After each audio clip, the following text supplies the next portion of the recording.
Bonjour à tous et bienvenue sur ce webinaire de formation à l'installation et à l'exercice libéral. Tous nos voeux déjà pour cette nouvelle année 2025 et on démarre effectivement avec un programme de formation ce soir pour nous accompagner sur la dimension de la gestion comptable, financière et fiscale du cabinet médical libéral. Nous avons le plaisir d'avoir autour de la table le docteur Jean-Luc Delaban. Bonjour, Bonsoir, bonjour tout le monde et bonne année à tous. vous êtes médecin généraliste à Bordeaux et élu de l'URPS médecin. Et pour vous accompagner sur le fond de cette formation, Thomas Levassier, bonsoir. Bonsoir. Vous êtes fiscaliste à la Maison des professions libérales. Tout à fait. Fiscaliste à la Maison des professions libérales, on s'occupe uniquement des professions libérales, voilà, depuis plus de 40 ans. Donc, nous avons ce soir un webinaire un peu long sur cette partie de formation. Vous avez au fil du temps la possibilité de poser des questions au travers du bouton Q et R, questions-réponses, hein, que vous avez en bas ou en haut de votre écran en fonction de l'ergonomie de votre outil de connexion. C'est ce module qu'il faut utiliser. Nous allons prendre les questions, les récolter et les traiter au fur et à mesure ou en fin de webinaire.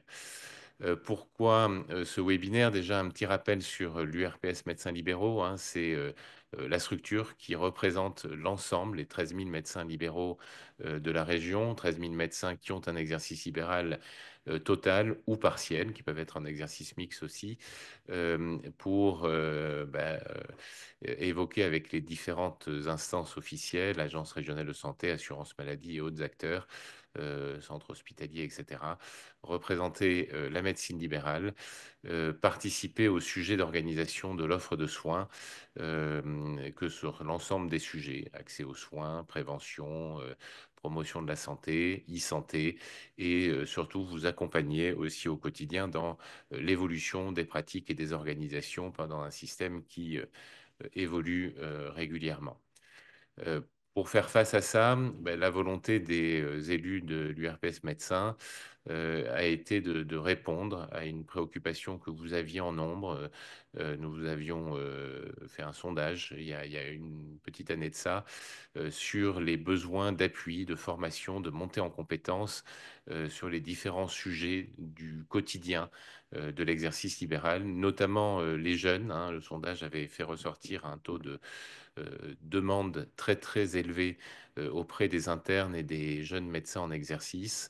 10 ans de formation qui donne des compétences assez exemplaires, bien sûr, sur la pratique médicale, sur l'exercice médical pur, mais rien ou pas grand-chose dans ces 10 années de formation sur tout ce qui va faire le quotidien périphérique de la gestion d'un cabinet, de l'organisation, du management, des outils numériques et systèmes d'information, de la gestion de projet, quoi, tous les sujets qui contribuent finalement au quotidien, au-delà de la prise en charge des patients, à faire tourner l'entreprise libérale que constitue justement le cabinet, qu'il soit un cabinet individuel, un cabinet de groupe, une maison de santé, un plateau technique. Réunissant éventuellement différentes spécialités, différentes professions. Le système évolue vers de plus en plus de collectifs, de complexité, des innovations, des projets à mettre en œuvre. Comment faire face à tout ça quand on n'est pas armé, quand on n'a pas forcément les compétences? C'est l'objet justement de ces structures, de ce dispositif de formation que l'on cherche à vous proposer et qui va s'inscrire dans une démarche de co-construction avec vous. L'idée, c'est de partir de vos besoins. Donc, on va dans les prochaines semaines, les prochains mois, vous interroger, vous proposer de participer à des petites sessions de travail très courtes, mais pour faire ressortir vos besoins sur les différents items que j'ai pu lister et autres thématiques que vous estimiez utiles. Attention, ça ne concerne pas tout le sujet de la formation médicale continue. Ça n'est pas du tout notre périmètre. Nous ne sommes pas là pour vont assurer de la formation sur la pratique médicale en tant que telle au quotidien, mais sur tout ce qui tourne autour, sur l'organisation du cabinet et voilà, tout ce qui est périphérique dans la gestion de votre entreprise et de votre cabinet. Donc, l'idée est de vous proposer ce dispositif de formation avec deux niveaux d'information. Un premier webinaire de sensibilisation, un webinaire d'information générale, comme nous le faisons ce soir sur la partie comptabilité, fiscalité, finance. Voilà, pour vous avoir un premier niveau, une overview d'informations et de questionnements sur l'approche générale du sujet, de la thématique abordée. Et puis, vous proposez en aval de ce webinaire des ateliers, proprement dit, de formation, qui seront là forcément en nombre limité sur les participants, contrairement au webinaire où vous êtes là très nombreux. Mais là, c'est des ateliers de formation plus classiques qui vont se dérouler sur des demi-journées a priori pour pas trop empiéter sur l'exercice du quotidien et arriver à intégrer ça dans la semaine. Des ateliers qui ont vocation à ce que le reste à charge soit nul pour les médecins libéraux que vous êtes. Certains nécessiteront quand même un financement.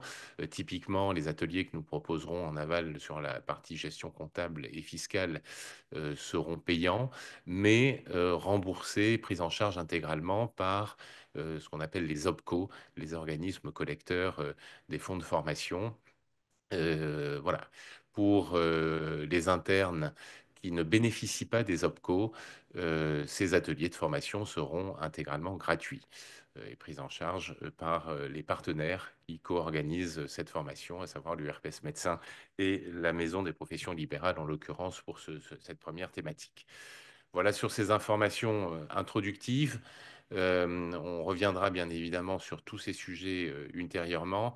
On va passer au cœur du sujet euh, sur euh, être un entrepreneur libéral, c'est quoi, comment ça marche.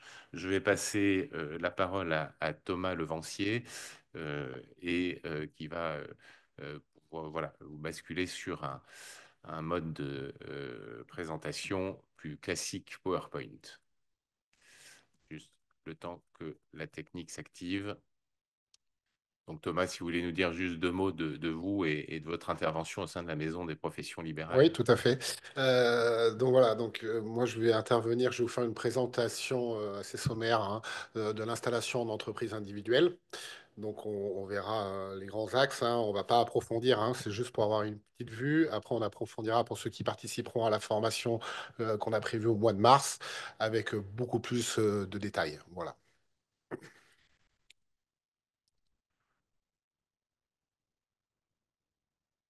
Vous avez, Donc ça va se dérouler en trois parties. La première partie, donc on va voir l'installation hein, en entreprise libérale. Après, on verra une présentation au niveau de la maison des professions libérales pour vous dire en quoi consiste cette maison. Et à la fin, je vous parlerai également de la journée de formation hein, qui est scindée en deux demi-journées au mois de mars.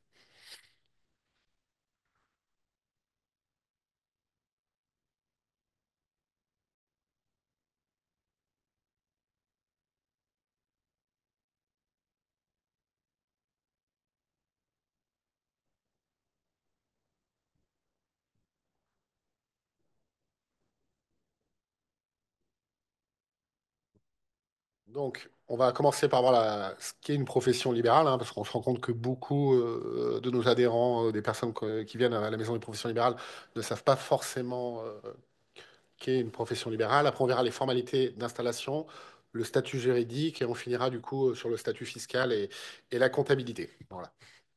Donc, au niveau des professions libérales, les professions libérales, donc ça regroupe toutes les personnes qui exercent une activité à titre habituel, de manière indépendante, sous leur propre responsabilité. Et c'est souvent, en général, des prestations donc intellectuelles, techniques ou, bah, vous en particulier, des soins. On distingue les professions libérales réglementées et non réglementées. Donc, vous, ce qui vous intéresse aujourd'hui, ben, faites partie des professions libérales réglementées. Vous êtes organisé en ordre professionnel. Voilà. On a d'autres professions libérales réglementées, hein, telles que les officiers publics, mais également aussi tous les auxiliaires médicaux, hein, que vous connaissez bien, tels qu'une infirmière, un kiné. Voilà. Au niveau des formalités d'installation. Donc, euh, vous serez un entrepreneur individuel, hein, profession libérale, entrepreneur individuel, personne physique. Et ben, comme toute entreprise, hein, parce qu'il faut, voilà, il faut penser que dorénavant, vous serez une entreprise, un chef d'entreprise. Vous allez devoir, la première des choses, vous inscrire. Donc ça, vous devez le faire soit en amont, soit une fois que vous avez commencé votre activité. Vous avez un délai de 8 jours. Depuis 2023, avant c'était l'URSSAF qui s'occupait de vous. Maintenant, toutes les formalités d'inscription se font sur le site, le guichet unique, c'est formalitéentreprise.gouv. Une fois que vous avez fait cette inscription, du coup, l'ensemble des organismes, hein, l'INSEE, l'URSSAF, les finances publiques, les impôts, vont avoir connaissance de vous. Ce qui n'exclut pas, Thomas, l'inscription quand même à l'ordre des Tout à fait. médecins et à l'assurance maladie, Bien sûr, auprès en de plus. la caisse primaire d'assurance maladie. Tout à fait. Là, le guichet unique concerne la partie administrative, Administratif, quoi, voilà, tout à fait. administration fiscale, Ouais, comptable, recensement, quoi, registre des professions libérales. exactement. Mais il y a également l'inscription à l'ordre des médecins auprès du conseil départemental de l'ordre des médecins et auprès de la caisse primaire d'assurance maladie. Exactement. Donc, une fois, voilà. Donc, l'inscription, elle va vous permettre d'avoir un numéro de SIRET, hein, qui est obligatoire pour travailler. Donc, ça sera en gros, si vous voulez, l'immatriculation de votre activité. Vous aurez un code également APE. Bon, ça, c'est pas vous qui le choisissez, hein, comme le SIRET, mais en fait, c'est lié à votre domaine d'activité, hein. Et ensuite, du coup, ça sera déclaré, comme je vous l'ai dit précédemment, aux impôts, hein, qui auront connaissance de vous, et aux organismes sociaux, l'URSSAF, et normalement également à votre caisse de retraite, la CARMF. Donc, au niveau du statut juridique. Donc, vous allez devoir exercer votre activité en totale indépendance, hein, c'est le principe d'une profession libérale. Vous aurez votre propre numéro de sirène.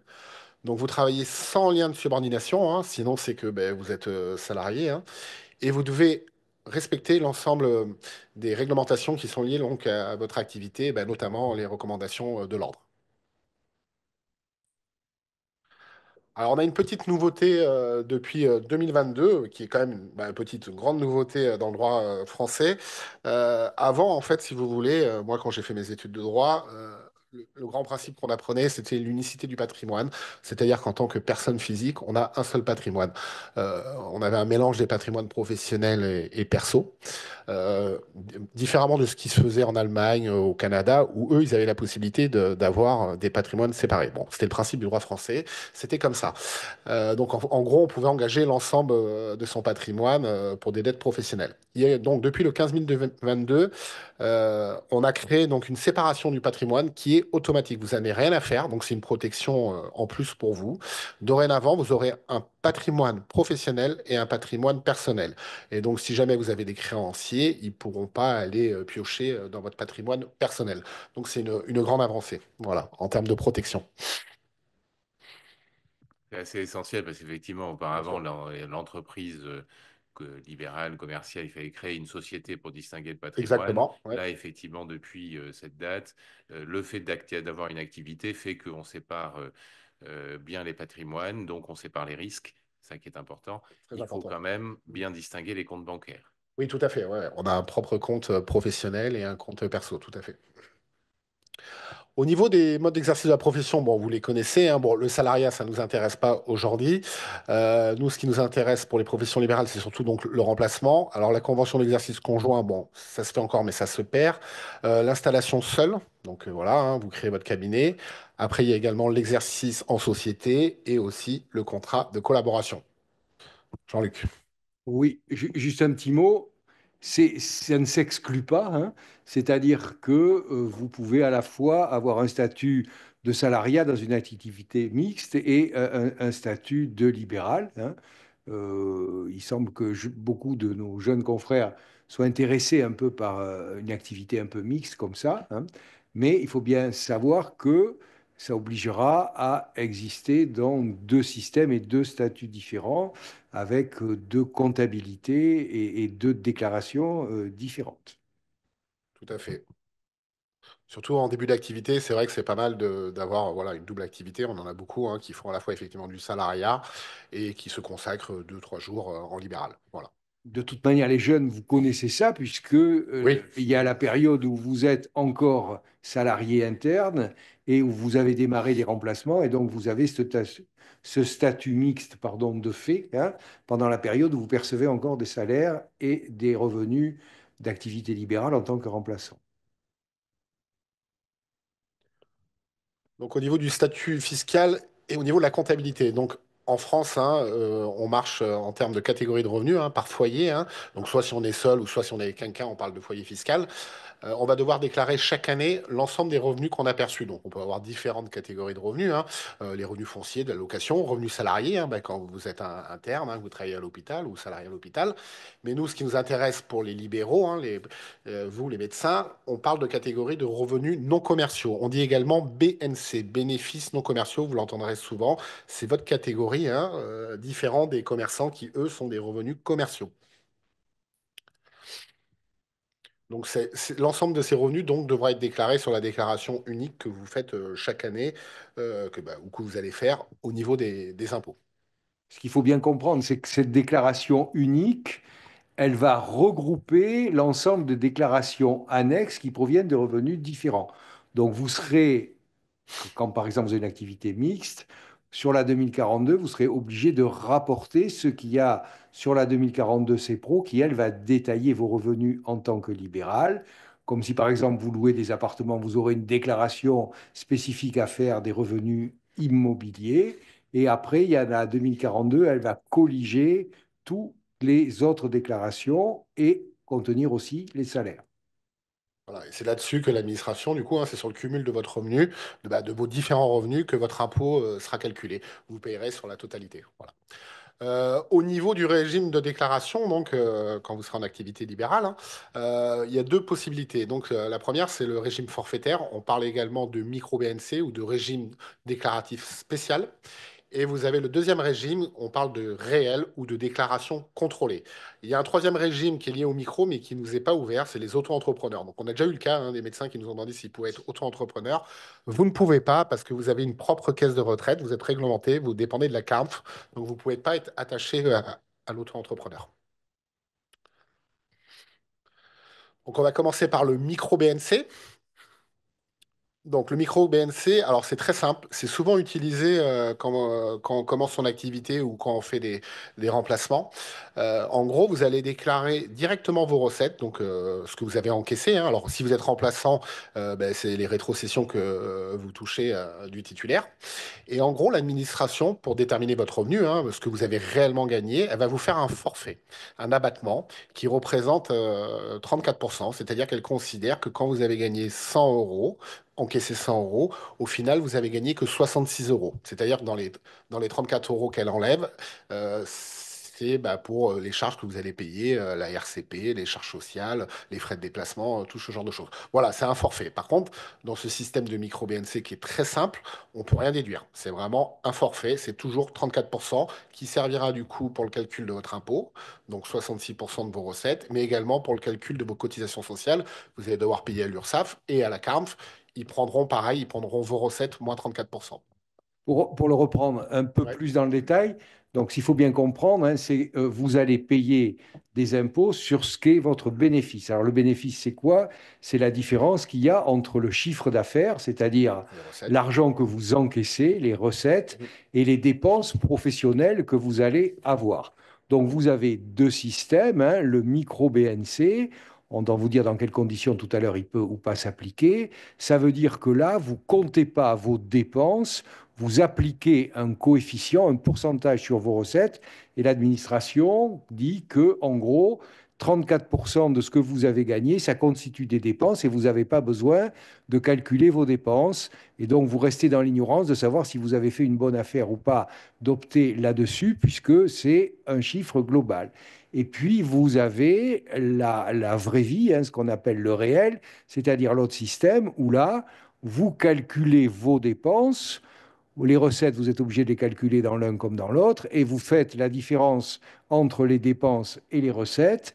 En gros, si vous avez plus de 34% de dépenses, ben, vous n'avez pas intérêt à prendre le micro BNC, et si vous en avez moins, vous avez intérêt puisque c'est plus intéressant. Donc voilà, ce qu'il faut bien comprendre, c'est que ce régime, parce qu'il s'appelle un régime simplifié, peut parfois attirer en disant, soit on ne va pas s'embêter, si c'est simple, c'est vite calculé. Mais ce qui est vite fait est parfois mal fait, et vous ne saurez jamais si vous avez fait une bonne affaire ou pas. Et puis dans la vie, on ne peut pas rester toute sa vie en micro-BNC, et donc c'est un bon pli à prendre que de commencer à calculer ses charges en réel et à voir un peu ce que coûte le travail de libéral entre les cotisations obligatoires et les charges inhérentes au cabinet. Donc, c'est une solution rapide qui peut permettre de commencer, mais qui en aucun cas n'est une solution définitive. Oui, c'est ça. On est vraiment sur une simplification finalement du cadre déclaratif, du calcul effectivement des dépenses, des charges, de ce qu'on a pu dépenser effectivement pour faire fonctionner le cabinet. Comme vous le disiez, docteur Delaban, le problème c'est que si je fais pas l'exercice par moi-même, je vois bien pas comment ça me coûte et comment, le moment venu, quand je passerai dans un autre régime, quels sont mes réels bénéfices finalement. Une question que j'avais pour Thomas, dans le cadre de ce régime, ce qu'on appelle l'amortissement d'éventuels investissements n'est donc pas pris en compte. Donc, si Non. jamais je fais des dépenses d'équipement de mon cabinet, sur la première année, je vais avoir tendance peut-être à me dire, allez, je pars sur le régime assez simplifié du BNC, du micro-BNC, pardon. Oui. Mais du coup, les investissements que j'aurai éventuellement à faire, quoi, fait et qui peuvent s'amortir sur plusieurs années, ça, j'en bénéficie pas du tout. Pas tout à fait, parce qu'en fait, vous n'allez pas en bénéficier tant que vous êtes en micro-BNC. C'est-à-dire que ben, vous ne pourrez pas déduire l'amortissement, parce que l'amortissement, il fait partie des fameux 34%, hein, c'est un global, hein, c'est vraiment un forfait sur toutes les dépenses. Par contre, les amortissements, s'ils ne sont pas terminés, si vous avez acheté du matériel qui s'amortit sur, on va prendre 10 ans par exemple, si pendant 2 ans vous êtes au micro-BNC, à partir de la troisième année, vous allez reprendre les amortissements. Alors, pas ceux qui auront été écoulés, c'est-à-dire les 2 premières années, parce que l'administration considérera que vous les avez déduits via les 34%. Par contre, à partir de la troisième année, vous pourrez commencer avec les amortissements qui restera jusqu'à la 10e année. Donc, bon, voilà, c'est pas non plus tout perdu, quoi. Alors, le micro-BNC, qui peut en bénéficier? Bon, parce que tout le monde ne peut pas en bénéficier, hein. Alors, en début d'activité, vous y avez toujours droit. Les 2 premières années, vous pouvez faire du micro-BNC. Donc ça, voilà, il faut pas vous... Si vous voulez le faire, les 2 premières années d'activité, vous pouvez le faire. Par contre, la question va se poser au bout de la troisième année. Parce que si vous voulez, le micro-BNC, on a un seuil de recettes à pas dépasser. Le seuil, à l'heure actuelle, hein, il est de 77 700 euros hors taxe. Bon, vous en fichez parce que vous êtes une profession qui n'est pas à la TVA, donc c'est 77 700.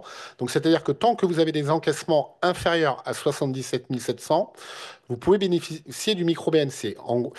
Une des 2 années antérieures, parce qu'on regarde toujours sur les 2 années antérieures. Donc la troisième année, vous allez vous poser la question si pendant 2 ans vous étiez au micro-BNC. La troisième année, vous allez regarder ce que vous avez fait les 2 années précédentes. Si vous avez une année qui est inférieure à 77 700, il n'y a pas de problème, vous pouvez être au micro. Il faut dépasser pendant 2 ans les 77 700 pour sortir du micro-BNC.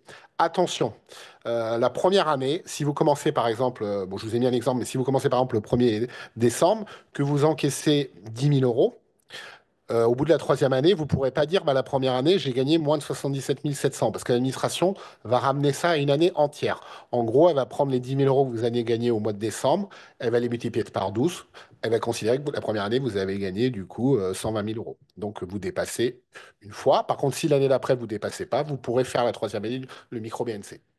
Thomas, une question, ce prorata temporis, Oui, c'est par rapport à la date où on va s'inscrire et où tout on à fait. commence, c'est pas par rapport à la date où on touche le premier chèque. Non, non, c'est par rapport à la date d'inscription. À partir de ce qu'on a vu tout à l'heure, hein, quand vous allez vous inscrire sur le guichet unique, ça sera le début de votre activité. C'est par rapport à cette date. Et en fait, en compta et en fiscalité, on compte l'année en termes de jours et on considère voilà, que pour simplifier, 30 jours par mois sur 360 jours. Voilà. Donc, si on a un petit conseil à donner à ceux qui ne sont pas encore inscrits, comme on est en début d'année, pour Oui, ouvrir une année fiscale, même s'ils vont faire des remplacements que dans 6 ou 7 mois, oui, ils ont intérêt à s'inscrire de suite pour pouvoir bénéficier des tout à 12 fait. mois de 77 plutôt que s'inscrire au dernier moment s'ils comptent en faire qu'en fin d'année, où là, Ah, ça bien sera sûr. proratisé et très vite, s'ils s'inscrivent en décembre, ils auront vite fait de dépasser un douzième de 77 000 Ah, mais euros de tout à recettes. fait, parce que si vous inscrivez donc du coup maintenant, si après au final vous avez qu'à la fin de l'année des recettes, on considérera, ben, c'est l'année entière, donc on vérifiera juste si vous êtes inférieur à 77 700, on ne fera pas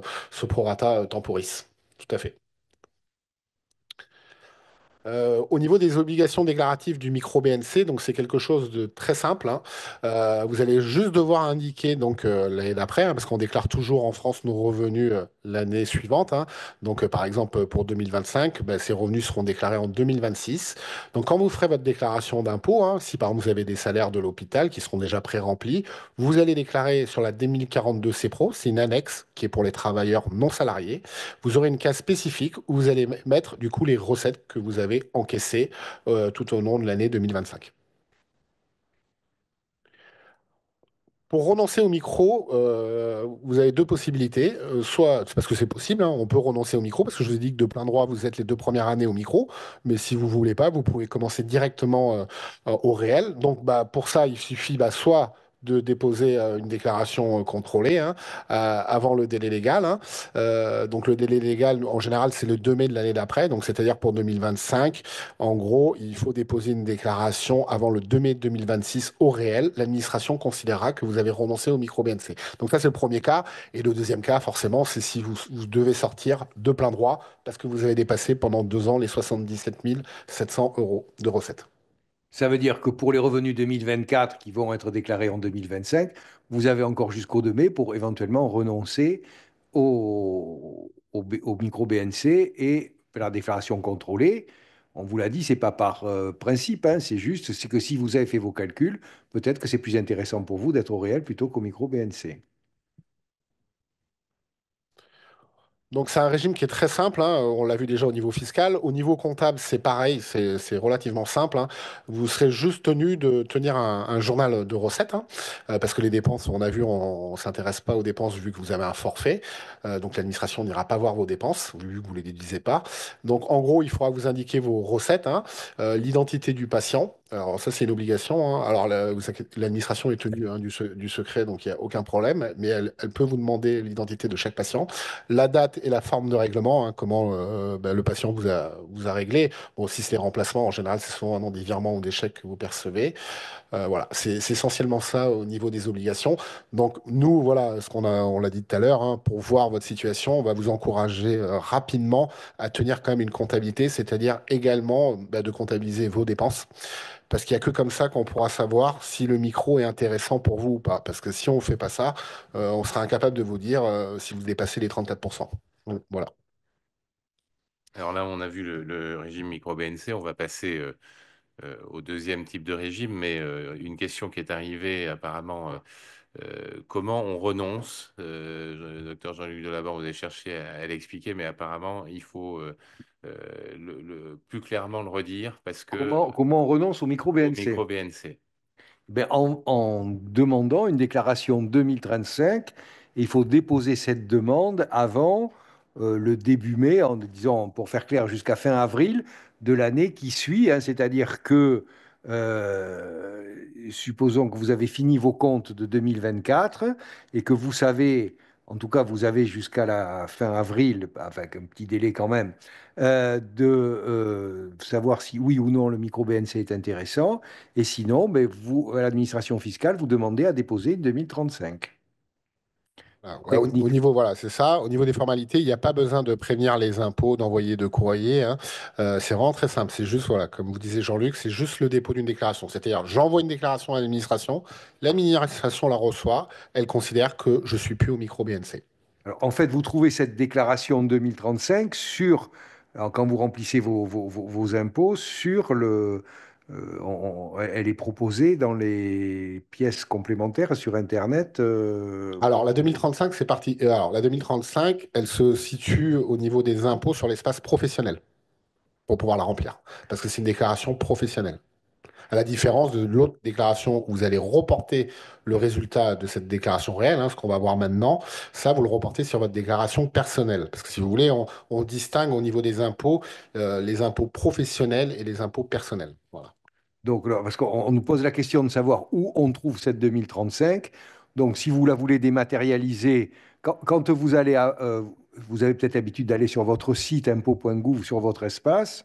Maintenant, tant que vous êtes que un particulier non professionnel, vous avez une entrée et puis dès que vous aurez un numéro SIRET, vous pourrez, avec le deuxième numéro, vous aurez créé un deuxième espace qui est l'espace professionnel.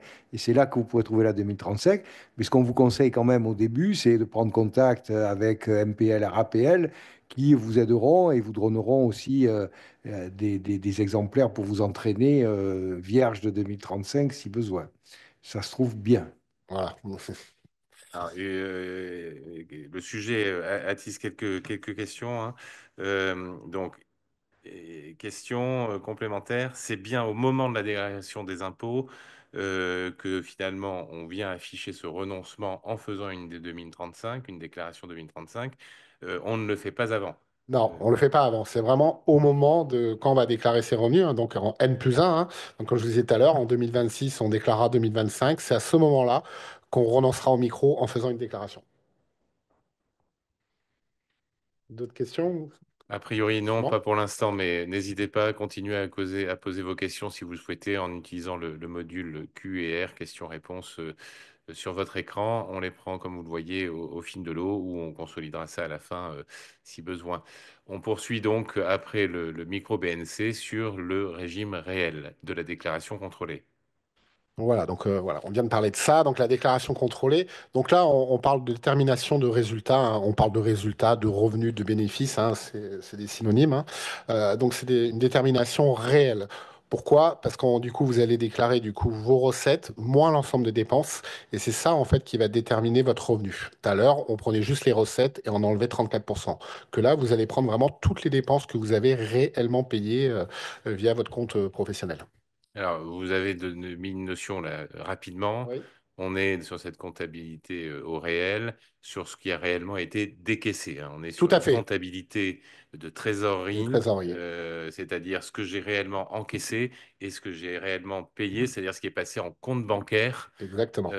pendant mon exercice. C'est-à-dire si au 31 décembre, mon exercice s'arrête au 31 décembre, si un chèque que j'ai pu faire passe le 10 janvier, il sera imputable sur l'exercice suivant. Tout à fait. Ouais. Si vous faites une dépense, effectivement, par exemple, le 31 décembre, mais qu'elle est débitée au niveau de votre compte que le mois d'après, effectivement, ça sera l'année d'après qu'on comptabilisera cette dépense. Voilà, c'est une comptabilité très simple, mais on le Non, revoit après au niveau de la partie comptabilité.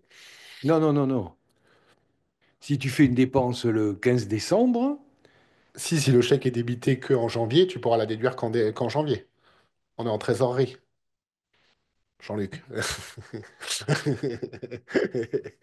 C'est une notion qui est justement pas toujours Ouais. évidente. Non, c'est juste, voilà, c'est par rapport au remplacement. Jean-Luc, je pense que tu penses à ça.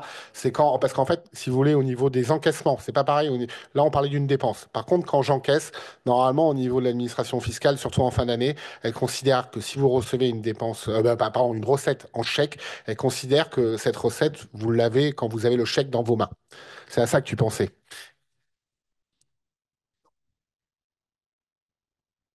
Ah oui, mais lui, il va le sortir en décembre, lui. Au micro. Attendez. le médecin qui est remplacé, s'il fait Oui. son chèque le 30 décembre, lui, il va le sortir de sa comptabilité 2024, même s'il est encaissé qu'en janvier, Tout le à fait, chèque. voilà, le chèque, Non, mais tout à fait. c'est Voilà, ce parce qu'on que a dit tout à l'heure. voilà, au niveau des recettes, mais on parlait d'une dépense. Si je fais une Oui, dépense, par exemple, tu fais un chèque le 31 mais décembre. le médecin qui paie son remplaçant, il Oui, fait bien une dépense le 30 décembre. Il va le oui. sortir sur l'année en cours. Il ne va pas attendre que le chèque soit Bah encaissé non, en voilà, parce janvier. que voilà, il peut au moment du chèque, mais s'il le fait au niveau du débit du compte bancaire, normalement, il le déclarera l'année d'après. Toi, si tu vas à la Fnac, tu achètes quelque chose, Ouais. n'importe quoi, tu fais un chèque ou tu payes par carte bleue. On va prendre la Hmm. carte bleue. Tu payes par carte bleue le 31 décembre. Si au niveau de ta banque, ça apparaît que le 2 janvier, tu pourras déduire l'achat de la Fnac que l'année d'après. Si. Parce qu'on est en trésorerie, en fait, en comptabilité de trésorerie, et pas d'engagement. C'est le principe, voilà, de la comptabilité des professions libérales, qui est vraiment, on regarde les mouvements au niveau de votre compte bancaire professionnel. Donc au niveau des obligations comptables au réel, elles sont un peu plus complexes, hein. Tout à l'heure, on a vu, vous avez juste à tenir vos recettes si vous êtes au micro. Là, il faudra, bon, pareil, les recettes toujours pareil, hein, les tenir sur un journal de recettes, mais également, vous devrez tenir le livre de dépenses, hein, professionnel, et le registre des immobilisations. Mais comme je vous l'ai dit tout à l'heure, hein, même si vous êtes au micro, on vous encourage, hein, à faire le même exercice, hein, pour pouvoir voir si le micro est intéressant ou pas. Donc, vous allez percevoir au niveau des recettes essentiellement des honoraires, hein. Donc, par exemple, quand vous êtes remplaçant, hein, le titulaire, il va vous verser des rétrocessions. Donc, pour vous, c'est des honoraires. Mais on a également, au niveau fiscal, d'autres recettes. On parle de gains divers. C'est quoi? C'est par exemple si vous avez une assurance qui vous verse des indemnités si vous pouvez pas aller travailler, hein. Vous êtes, par exemple, vous êtes malade. Et ben, ces indemnités, du coup, c'est pas des honoraires. Donc, on les déclarera en gains divers. Les dépenses professionnelles. Donc, une dépense professionnelle, c'est quoi? C'est une dépense qui est nécessaire à l'activité professionnelle. On parle souvent de dépenses, de charges professionnelles ou de frais généraux. Donc, elles sont déductibles immédiatement. Il faut qu'elles soient en lien direct avec l'activité, hein. Après, on a aussi les immobilisations. On en a parlé tout à l'heure. C'est quand vous allez faire des amortissements. C'est-à-dire que vous allez acheter des biens qui durent dans le temps. Ça, normalement, on ne peut pas les déduire directement. Imaginons, j'achète, je dis n'importe quoi, un ordinateur qui vaut une certaine valeur. L'administration va considérer que l'ordinateur, je vais l'utiliser pendant 3 ans. Donc, je vais devoir l'amortir sur 3 ans. Mais pour simplifier, l'administration permet de déduire des biens donc, qui durent dans le temps qu'on devrait amortir, de les déduire directement au cours de l'année dès lors qu'ils sont inférieurs à 600 euros. Voilà. Donc, très concrètement, j'achète effectivement en début d'exercice où je renouvelle un ordinateur, ça va me coûter 1 500 euros. Les règles d'amortissement est de 3 ans, c'est-à-dire on C'est ça. considère que à minima, je vais l'utiliser pendant 3 ans. Ça veut dire que dans mes charges comptables va apparaître 500 euros chaque année. Exactement. L'année où j'ai acquis et les 2 années suivantes, il y a 500 euros. C'est-à-dire j'ai sorti moi 1500 euros en trésorerie, mais comptablement dans mes charges, je vais voir apparaître que 500 euros, sauf que l'année suivante, il y Vous aurez aura encore 500, systématiquement voilà. 500 euros. Exactement. Tout à fait. Et ça, on n'a pas le choix, hein. On ne choisit pas, c'est comme ça. Au niveau donc pour déduire une dépense, hein, vous avez des conditions de déduction. La première, c'est qu'il faut qu'elle soit payée, hein. Vous ne pouvez pas déduire une dépense si vous ne l'avez pas payée vous-même. Voilà. Il faut qu'elle soit justifiée. Il faut absolument avoir des factures, hein. Si vous avez un contrôle d'administration, l'administration vous demandera toutes les factures. Si vous n'avez pas de facture, normalement, c'est pas déductible. Et comme on l'a vu tout à l'heure, il ne faut pas que ça soit des immobilisations parce que vous ne pouvez pas les déduire directement. Il faut les amortir. Sur les factures, il y a des nouvelles obligations qui apparaissent, je crois, pour début 2026 sur la dématérialisation des Ouais, sur la factures. Est-ce que dématérialisation, mais les a libéraux priori, ça sont... risque d'être encore retardé au niveau du public des professions libérales. Donc, à voir. Pour l'instant, on ne va pas rentrer dedans. Voilà.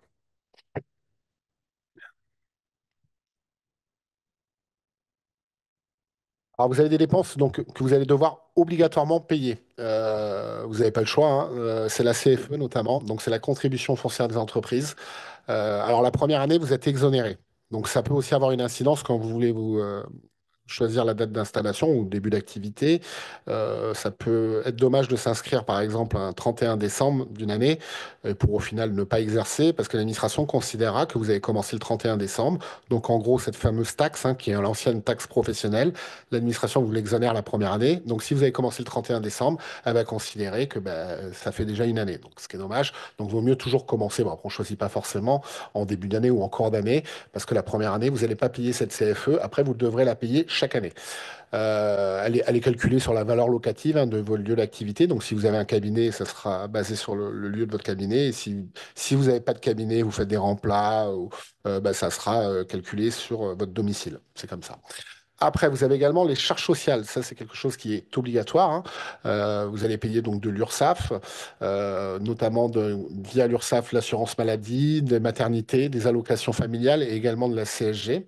Et vous allez devoir aussi obligatoirement cotiser à la retraite, hein, pour plus tard. Et vous, du coup, vous la connaissez, hein, c'est la CARF, hein, votre caisse de retraite.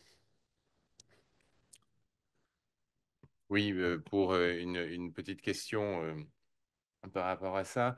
Euh, Justement, là, ce que vous dites, c'est que cette cotisation foncière des entreprises, cette CFE, attention, il y a un crédit sur la première année. Donc, quelqu'un, je pense à une fin d'internat qui se termine fin octobre.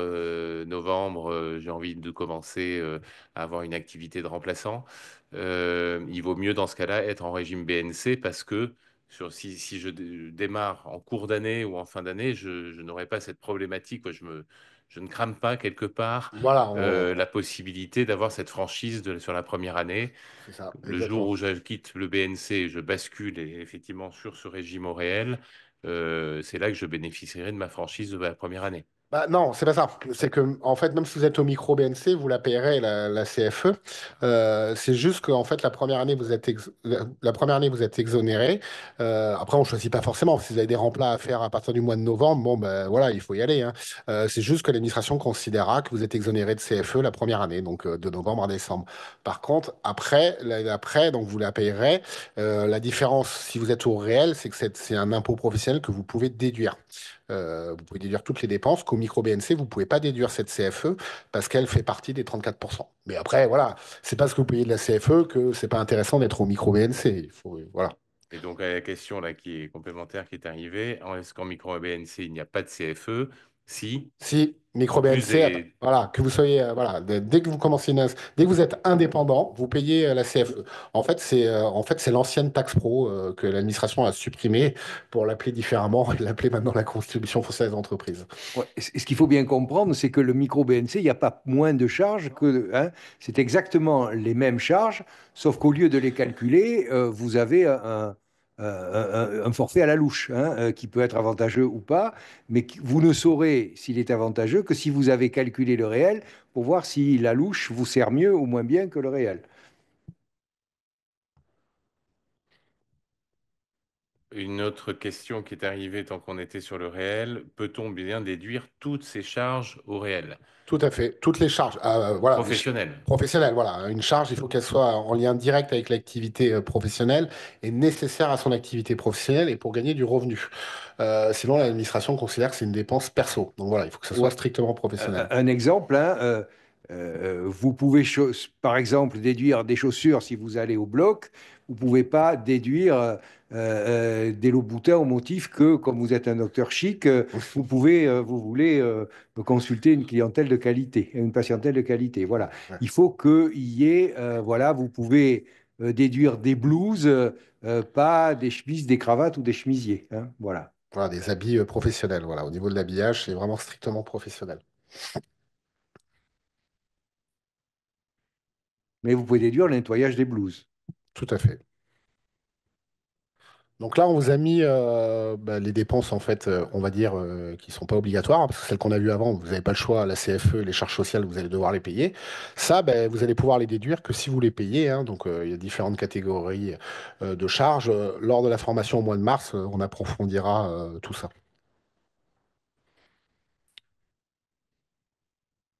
On a des exonérations qui peuvent être intéressantes au niveau de l'implantation. C'est juste pour que vous le sachiez. On a des zones franches urbaines. Donc ici, c'est la rive droite, hein. Sur Bordeaux, c'est la rive droite. C'est tout ce qui est Lormont, Senon. Voilà, on est en zone franche urbaine. C'est-à-dire qu'on va être exonéré d'impôts les 5 premières années. On a pareil, on va dire, pas en ville, on appelle ça des zones de revitalisation rurale. Ici en Gironde, on a de mémoire, il y a Sainte-Hélène, Lacanau, Biscarrosse, voilà, c'est des villes voilà, des régions comme ça où si vous installez, pareil, vous allez pouvoir bénéficier d'exonération pendant 5 ans, pas payer d'impôts, et après, ça sera dégressif. Bon, vous payerez quand même les cotisations sociales, hein, parce que vous allez quand même cotiser pour la retraite, mais bon, ça peut être très intéressant, sauf qu'à l'heure actuelle, je peux pas vous dire parce que chaque année, elles sont prolongées. Et comme vous le savez, pour l'instant, ben, on n'a pas de budget, donc on ne sait pas. On attend à suivre. Je vous ai fait un petit schéma pour vous simplifier. Voilà. Donc, au niveau des salaires que vous allez percevoir, hein, pour ceux qui sont soit en plat ou soit qui travaillent à l'hôpital, euh, Ça, vous avez pas à vous en occuper parce qu'ils seront déjà déclarés, hein. C'est-à-dire que l'employeur, l'hôpital va le déclarer sur votre déclaration d'impôt. Ça sera déjà pré-rempli. Là, ce qu'on a vu aujourd'hui, donc à partir du moment où vous êtes libéral, hein, ou remplat ou pas, vous aurez deux possibilités. Soit le micro BNC, les 2 premières années, vous allez déclarer du coup directement vos honoraires au niveau de la 2042 CPRO, hein, qui est une annexe, hein, pour les travailleurs indépendants, ou soit l'autre régime qu'on vient de voir, le régime réel, où là, vous allez faire la fameuse déclaration réelle qui s'appelle la 2035 où là, vous allez mettre vos recettes moins les dépenses et vous allez déterminer un bénéfice qui viendra se reporter sur cette fameuse déclaration d'impôt.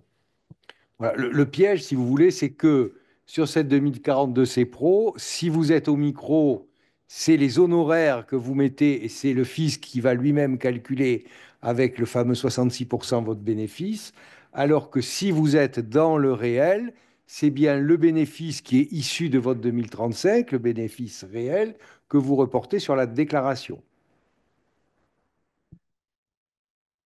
Je reviens un instant un peu plus là sur les autres dépenses, parce que quelques questions qui sont arrivées avant qu'on termine cette partie. Deux questions très concrètes. Peut-on déduire les trajets professionnels, notamment trajets routiers, si on habite loin du lieu de travail? Bien sûr, tout à fait. Alors, au niveau des trajets, ben ça, voilà, ça sera des choses qu'il faudra approfondir, notamment pendant la journée de formation. Au niveau des trajets, effectivement, c'est des frais de déplacement, hein, c'est des frais professionnels, vous avez le droit de déduire, sauf que l'administration a instauré des règles. C'est-à-dire que, imaginons, j'habite à Hendaye ou à Biarritz, je viens travailler à Bordeaux, l'administration va me dire, c'est chouette pour toi, mais je ne vais pas pouvoir déduire 200 km aller le matin et 200 km le retour. Elle considère que l'administration, on doit habiter à 40 km de son lieu de travail. C'est comme ça maximum. Et on a le droit donc à 40 km aller, 40 km retour. Sinon, l'administration considère que ben, c'est un choix personnel, on n'a qu'à habiter plus près, on pourra déduire du coup que 80 km. Voilà. Mais ce sera possible de déduire, hein, les frais kilométriques. On verra, hein, il y a deux façons, soit les frais réels ou soit le forfait kilométrique, voilà, qui seront approfondis le jour de la formation. Autre question, est-ce que je peux faire passer en charge une pièce du domicile qui est utilisée comme bureau pour tout ce qui est administratif? Bien sûr, tout à fait. Souvent, quand on commence son activité, hein, si on n'a pas de cabinet, effectivement, on va faire, on va travailler chez soi, on va faire tout l'administratif. Donc, l'administration considère qu'on peut utiliser du coup un bureau chez soi. Donc, si on est locataire, par exemple, ben, vous allez déterminer le bureau. Imaginons, je dis n'importe quoi, votre appartement, votre maison fait 100 mètres carrés. Si votre bureau représente 10 mètres carrés, ben, on saura que c'est 10% de votre superficie totale et vous pourrez déduire du coup 10% d'électricité, 10% de l'eau, 10% du gaz, voilà, d'Internet, ce genre de choses, et une partie du loyer également. Pas possible ou beaucoup plus compliqué si vous êtes propriétaire. Là, c'est pas le bon système. Alors, bah, c'est que Sauf à vous payer un loyer. voilà, le problème, c'est que si vous êtes propriétaire, du coup, vous allez pouvoir verser un loyer à titre professionnel, c'est-à-dire que vous allez vous verser un loyer tous les mois ou tous les 3 mois de votre compte professionnel à votre compte perso, parce qu'il faut qu'il y ait un mouvement. Donc, vous allez être, si vous voulez, vous allez être le locataire à titre professionnel, mais voilà. Par contre, l'administration considérera qu'à titre personnel, ben, vous percevez des loyers, voilà, et vous serez imposé au niveau des revenus fonciers. Donc, c'est pas hyper intéressant au final. Ouais, il faut faire attention Voilà, de faut tout calculer. à vouloir trop en faire. Il y avait quand même donc la formation, hein, c'est toujours pareil, on essaye de rester dans des formats d'information générale assez rapides, d'où ces ateliers derrière. Mais donc, question complémentaire qui arrive sur des sujets qu'on a dit, mais peut-être besoin de le redire pour que ça se rentre bien. Peut-on déduire tout ce qu'on a payé au titre de la CARMF, de l'URSSAF, de la CRDS dans les charges? Bien sûr, alors tout est déductible au niveau de la CARP, l'URSSAF. Alors, l'URSSAF, il y a juste une partie de quelque chose que vous allez payer, donc la CSG, CRDS. En fait, il y a une partie qui est déductible et une partie qui n'est pas déductible. Voilà, c'est juste ça, mais sinon, la CARP, l'URSSAF, tout est déductible. Effectivement, c'est des dépenses professionnelles. Soit on y revient après, hein, on dira quand même que, à la rigueur, pour l'ensemble de ce suivi comptable de ces déclarations, mieux vaut être un petit peu accompagné, Tout mais à fait. on en parle Tout à fait. tout à l'heure.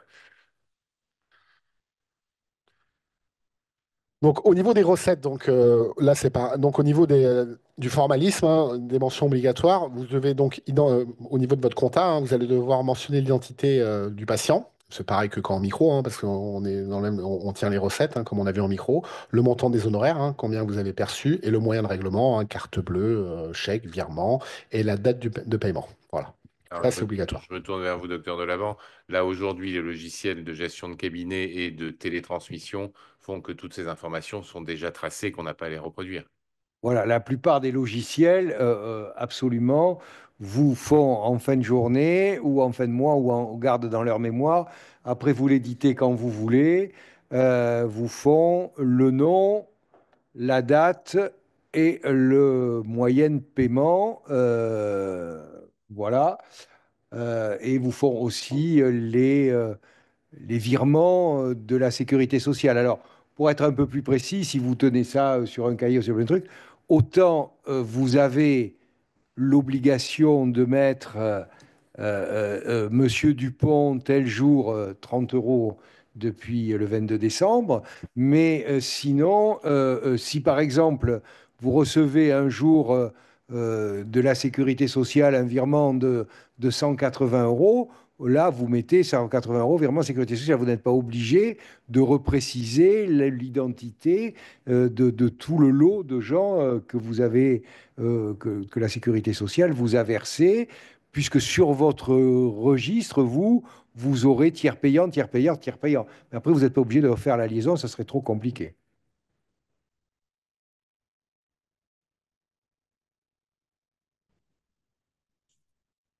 Non. Voilà.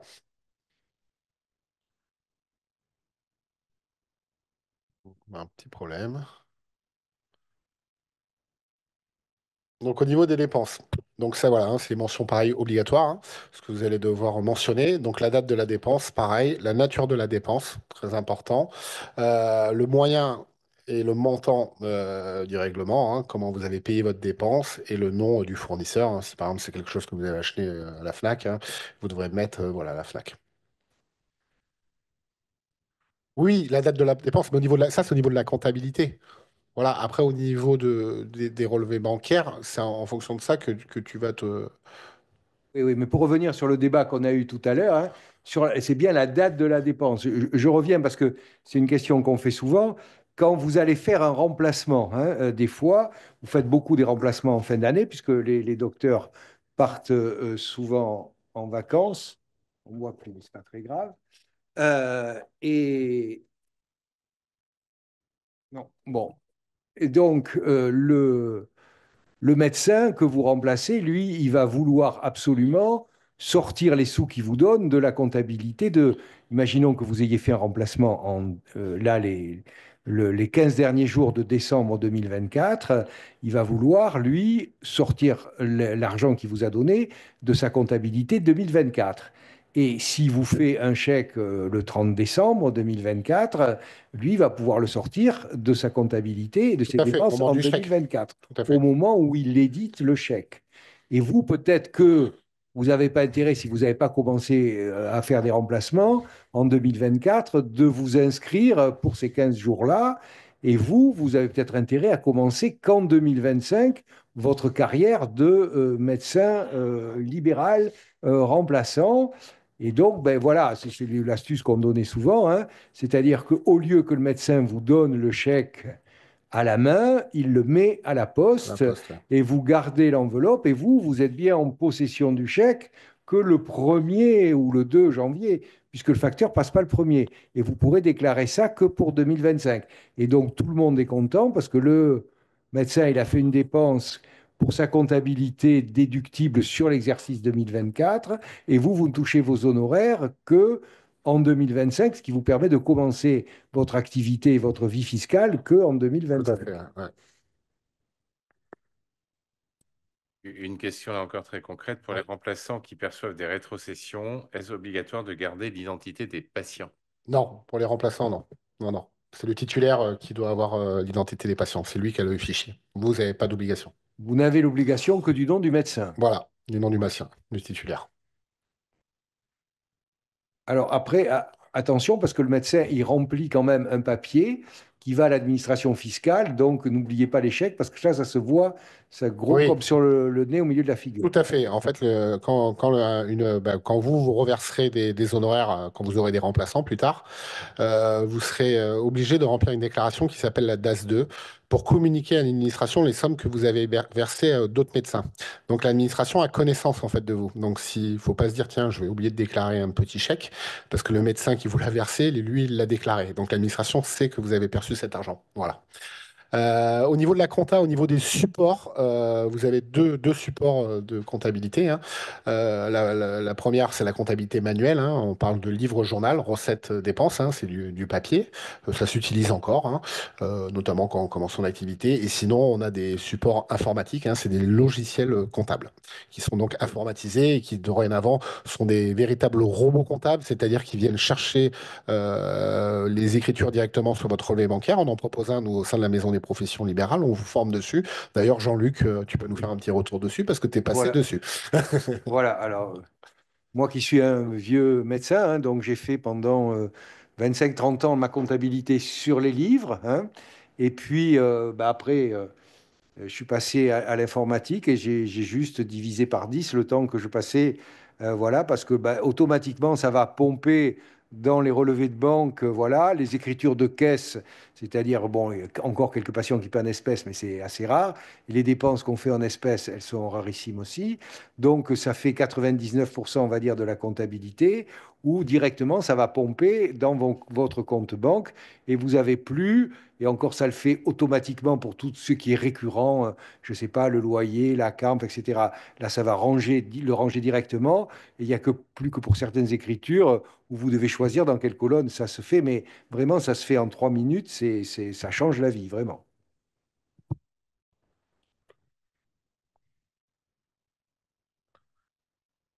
Juste avant de Oui. reprendre la suite, est-ce qu'on doit détailler la dépense au moment de la déclaration ou seulement si on nous demande dans le cadre d'un contrôle? Alors, c'est au niveau de la comptabilité. C'est-à-dire que, alors, on reprend. Si vous êtes au micro BNC, la seule obligation que vous avez, c'est de tenir vos recettes. Si vous êtes au réel, donc où vous allez devoir déduire les dépenses, là, vous devez comptabiliser la dépense et donc indiquer, comme on a vu tout à l'heure, les mentions, donc le détail de la dépense. C'est une obligation. Voilà.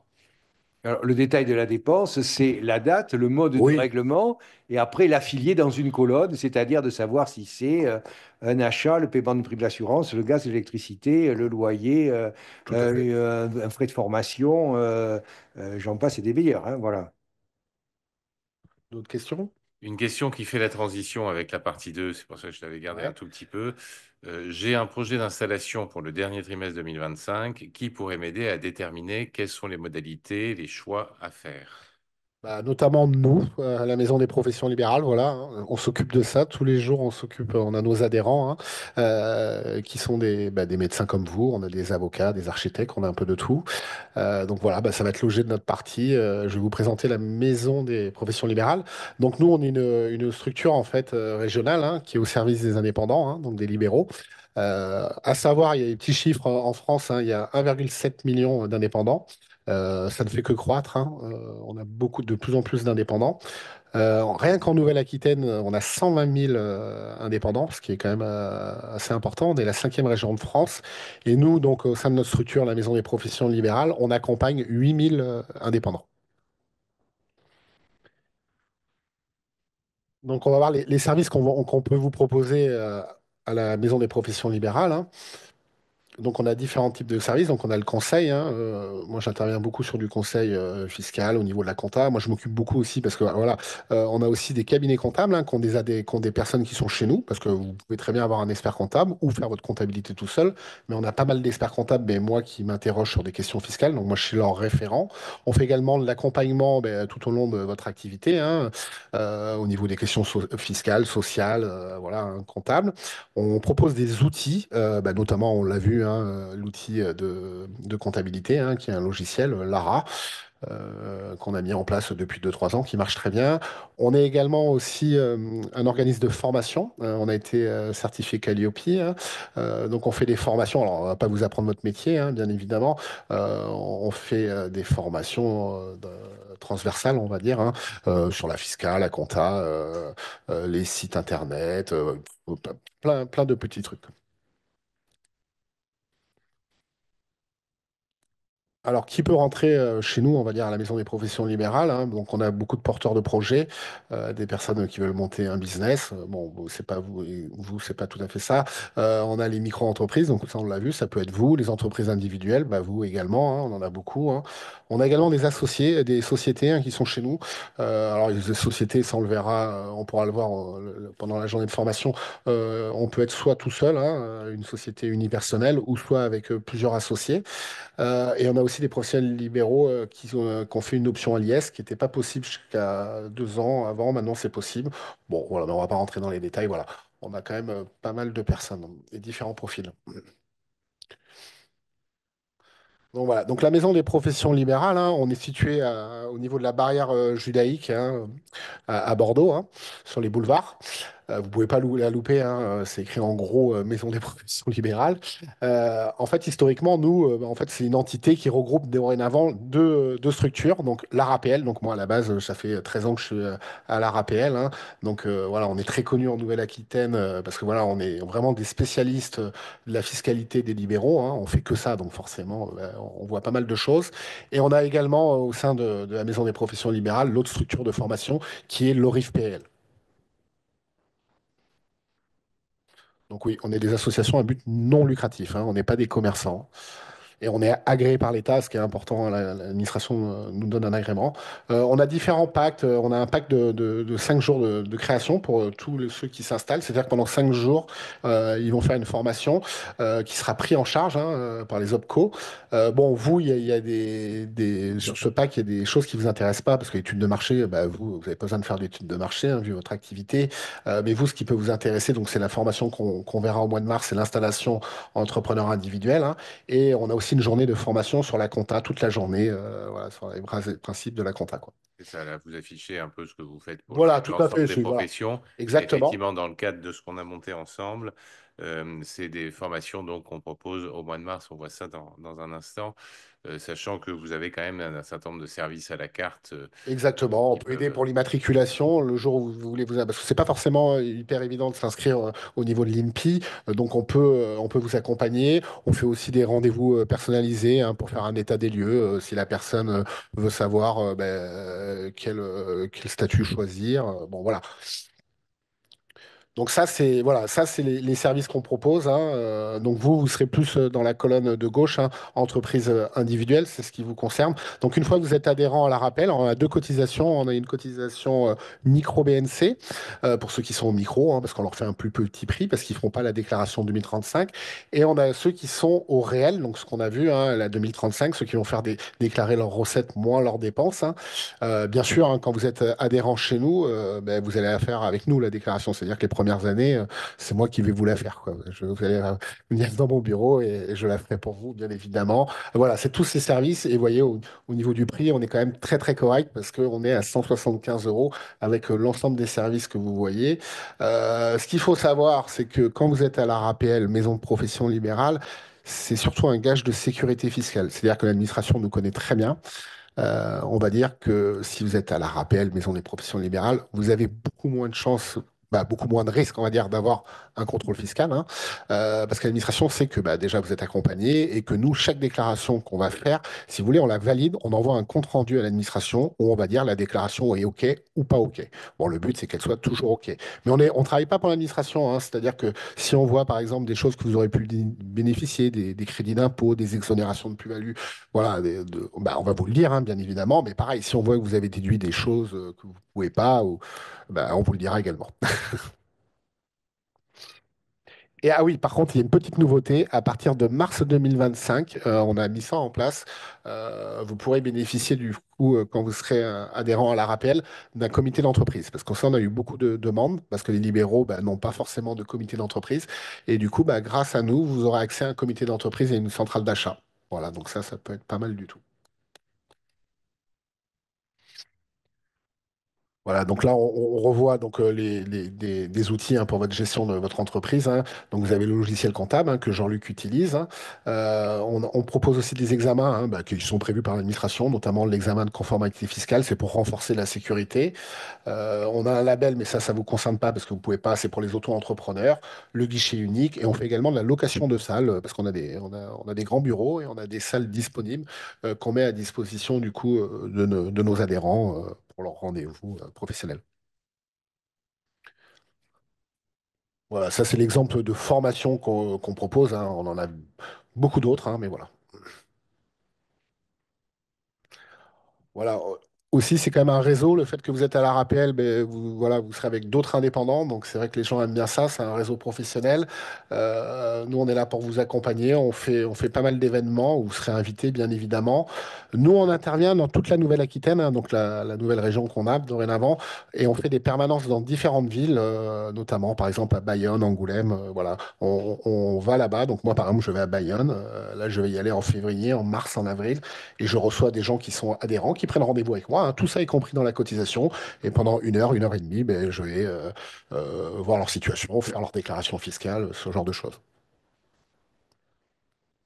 Donc Donc, la dernière partie, donc c'est la journée, de mars, de formation qui sera divisée en deux, hein. c'est ça, là, on est donc, on arrive au terme un peu de notre Tout à fait, fameux webinaire introductif qui passe, voilà, en revue les grands principes de la thématique, compta, fiscalité, gestion du cabinet. Mais il y a beaucoup plus, quoi, je veux dire, on peut aller beaucoup plus loin et même il est pertinent d'aller beaucoup bien plus sûr. loin. Donc, on a essayé de tenir dans le principe d'une heure et demie, en prenant en compte vos questions et n'hésitez pas à en poser encore si besoin. On a encore un petit temps pour échanger avec vous. Mais donc derrière, ce qu'on vous propose pour ceux qui le souhaitent, qui seraient intéressés, c'est de participer à deux sessions de formation qu'on a décomposées justement en demi-journée et qu'on a positionnées pour l'instant le 11 mars et le 14 mars. Quand je dis pour l'instant, c'est que c'est une première série d'ateliers limitée en nombre d'inscrits, Thomas. Oui, Il y aura combien de personnes maximum? je sais pas, on est parti sur 30, je crois, je sais plus, C'est quelque chose ça, comme ça, hein, il me semble. on est Ouais, sur 30. donc au-delà, Voilà, bien évidemment, pour tous ceux qui seront intéressés, nous repositionnerons des dates ultérieurement pour mettre en place de nouvelles sessions oui, de ces ateliers de formation. Donc, c'est des formations qui se tiennent en distanciel, en visio, mais une fois de plus, cette fois-ci, là, vous êtes en mode webinaire parce que vous êtes très nombreux et donc vous ne paraissez pas à l'écran, il n'y a pas d'interaction non, ce voilà. soir, Mm. mais dans le cadre de ces ateliers, là, on est dans un mode donc réduit, certes distanciel pour faciliter l'accès par rapport Tout à fait. à l'ensemble de la région, mais avec bien évidemment une présence à l'écran, la possibilité d'interagir, Bien même sûr, ouais, c'est le et but. c'est plus recommandé même parce qu'il y a des exercices, des mises en Oui, situation, voilà, c'est etc. le but, hein. C'est vraiment qu'on discute, voilà, que vous posez toutes vos questions, qu'on approfondisse. Donc, moi, j'interviendrai le mardi matin, bah, le mardi, la matinée. C'est moi qui ferai l'intervention, au niveau de la fiscalité et au niveau de la compta. Le vendredi, après, vous aurez l'URSSAF qui va intervenir. Elle est super, rien que pour avoir ses coordonnées. Elle est spécialiste des libéraux, hein, donc, elle est hyper réactive. Elle va vous présenter un peu, bah, ce que vous allez payer, les différents régimes sociaux. Voilà. Et après, moi, vous reprendrai à la fin de la journée, et puis on fera un débrief, ensemble, on échangera, on verra toutes vos questions que vous avez. Et puis, voilà. Puis je pense que vous serez content après, voilà, d'avoir terminé cette journée. Vous aurez plein d'infos. Oui. Alors, vous l'avez vu, parce que là, on est passé très vite sur un tas de sujets qui soulèvent un tas de questions, hein. Donc, l'intérêt de cette formation, c'est quand même d'avoir quelque chose de beaucoup plus précis, de s'y attacher avec des exercices, des exemples. Et c'est vraiment très intéressant d'y participer. Alors, bon, souvent, on nous pose la question, il faut un comptable, il ne faut pas de comptable. Voilà. Thomas l'a un peu dit tout à l'heure. Moi, après 35 ans de ce métier, je crois que la mauvaise idée, quand on veut être libéral, c'est de dire, moi, je suis médecin, le reste, ça ne m'intéresse pas, je me remets complètement. Et voilà. quand vous êtes libéral, vous serez quand même à un moment ou à un autre le patron d'une petite entreprise et vous ne pouvez pas diriger sans les instruments, hein. Or, si vous ne possédez pas la technique de lire les instruments, bien sûr, on a besoin de conseils que la RAPL peut vous donner, hein, mais vous ne pouvez pas vous dire ça ne m'intéresse pas et vous dégager parce qu'à ce moment-là, ça ne va pas bien se passer, hein. Et vous avez, avec ce type de formation, ben, de quoi, alors après, vous vous impliquerez plus ou moins. Si vous avez la fibre, vous ne prendrez pas de comptable et vous ferez tout seul en vous faisant aider. Si vous n'avez pas trop la fibre, vous prendrez un comptable et vous serez accompagné, mais vous saurez quand même de quoi on parle et vous aurez un niveau de compétence suffisant pour comprendre et aussi faire les choix, hein, qu'il y aura à faire tout au long d'une carrière de libéral. Nous, au niveau de la RAPL, pour vous donner une petite idée, on a, comme je vous ai dit, on a 8000 adhérents. On a 40% de nos adhérents qui n'ont pas d'expert comptable, donc ce qui est quand même assez conséquent. Et on a beaucoup de médecins de profession médicale qui n'ont pas d'expert comptable, parce que vous allez voir, hein, c'est assez simple, hein. Surtout que les nouveaux outils, vous n'avez pas la TVA, donc vous pouvez très bien vous débrouiller tout seul. Mais je pense que c'est bien les premières années de faire tout seul. Et après, vous verrez, si ça, vous aimez pas ça, bah, effectivement, vous pourrez toujours avoir la possibilité de prendre un expert comptable. Voilà. L'autre partie qui peut être compliquée, c'est si vous avez des salariés, hein. Je vous rappelle que l'URPS a mis en place le groupement des employeurs, hein, qui vous permet aussi de vous dégager de toutes les contraintes très administratives de la gestion de salariés, puisque ça va de l'embauche à la gestion des bulletins de salaire et de tous les contrats, hein. Donc, vous pouvez là aussi être aidé, piloté, et tout en gardant quand même la main.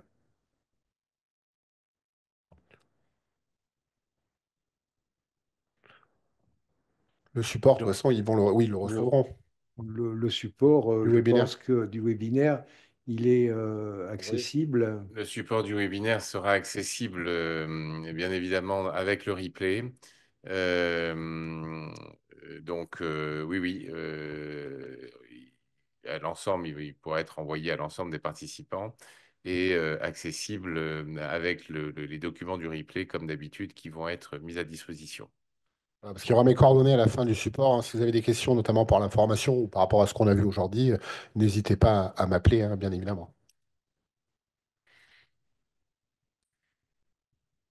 Donc, l'idée, c'est de pouvoir conclure, Jean-Luc, sur justement l'inscription à ces modules de formation. Donc, ils sont sur inscription, hein. La participation à Voilà. ces ateliers, c'est Donc, sur vous l'avez inscription. compris, il y a 30 places. Les premiers arrivés seront les premiers servis, hein. Alors, cette formation, elle a un coût, hein, bien entendu, mais on vous l'a un peu expliqué tout à l'heure, elle peut être prise en charge, hein, par alors, nous, on a la formation médicale continue au travers de l'OGDPC qui est prise en charge et où même on est payé, comment dirais-je, on est en quelque sorte indemnisé du temps passé par rapport au temps où on n'est pas au cabinet. Alors là, c'est pas dans les mêmes conditions, mais par contre, on est remboursé des frais de formation. On n'est pas indemnisé, bien entendu, pendant le temps passé des deux demi-journées, mais la formation qui est de 250 € pour les deux demi-journées, vous aurez à en faire l'avance, mais avec un certain nombre de papiers à remplir. Mais là encore, la Maison des professions libérales vous aide et vous tient la main pour ça. Et vous serez remboursé par l'organisme, en gros, dans le mois qui suit la formation, des 250 €. Alors ça, c'est vrai pour les médecins qui sont installés. C'est vrai pour les médecins qui remplacent qui sont inscrits à l'URSSAF. C'est moins vrai s'ils ont pris l'URSSAF social avec Le SPM, ouais, tout à fait. voilà, Mm. le SPM parce que, évidemment, comme ils cotisent moins cher, il n'y a pas dedans la cotisation aux organismes de formation. Et puis, pour les internes, là, il n'y a rien puisqu'ils ne cotisent pas à ça. Mais bon, comme Mais vous bon, les l'a... internes, on a dit que voilà. Voilà.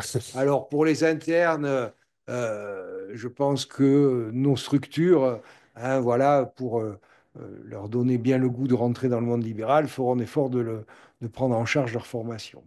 Oui, c'est ce qui est défini donc pour l'ensemble des participants, effectivement. Donc, c'est sur inscription. On va vous envoyer là à tous les membres qui ont participé ce soir le lien pour pouvoir justement vous inscrire si vous le souhaitez. Donc, effectivement, il faut s'inscrire, derrière remplir un dossier et effectivement avec 250 € à financer, mais qui sont remboursés et toute la constitution du dossier est faite pour que ce soit remboursé, qui est un reste à charge à zéro. Et pour ceux qui ne sont pas justement aujourd'hui pris en charge par les fameux OPCO, l'organisme collecteur des fonds de formation, donc les internes en l'occurrence, parce qu'ils n'ont pas encore une activité déclarée justement, nous prenons en charge, l'inscription sera gratuite. Donc là, ce sera sur la base effectivement de votre numéro RPPS, hein, qui fera partie des éléments d'inscription et qui donc permet clairement de situer si vous êtes aujourd'hui installé ou interne. Les remplaçants, qui ne sont pas forcément installés, sont éligibles au fonds de l'OPCO. Donc, la formation est payante pour eux à hauteur de 250 € comme pour les autres et ils seront remboursés comme pour les autres. Oui, à l'exception de ceux qui ont pris le forfait pour l'URSSAF. Mais bon, On gérera les on exceptions si gérera les besoin. exceptions. Voilà. Voilà pour pas d'autres questions qui sont arrivées entre-temps. On vous remercie infiniment de votre écoute. On vous envoie toutes les informations donc pour concrètement pouvoir vous inscrire. Et on vous enverra aussi plus globalement quelques mails ou sondages pour vous interroger sur les autres thématiques qui seraient susceptibles de vous intéresser, au-delà de la partie prioritaire, bien évidemment, de la gestion comptable, fiscale du cabinet, tout ce qui peut toucher au management, au numérique. Euh, voilà, et petit message là qui m'arrive, ce n'est pas une question, mais un grand merci pour cette initiative, bravo, merci à vous de le dire, et en espérant surtout avoir répondu à des attentes. Et une fois de plus, on continue avec ces ateliers auxquels vous pouvez vous inscrire. Si jamais c'est plein, vous êtes le 31e, vous en faites pas, on resituera rapidement des dates, il n'y a pas de problème là-dessus. Très bonne Oui, soirée à vous, encore très heureuse année. Merci Jean-Luc Delaban, oui, un merci. petit mot juste, n'oubliez pas, puisque très vite sur notre site, ce webinaire sera visible, hein, pour tous vos confrères, amis et médecins ou pas encore installés ou futurs, de leur dire qu'ils peuvent revoir ce webinaire sur le site de l'URPS et donc aussi les liens pour s'ils veulent s'inscrire pour la formation. Allez, bonne fin de soirée à tous et merci de nous avoir écoutés. Merci à tous. À bientôt. Au revoir.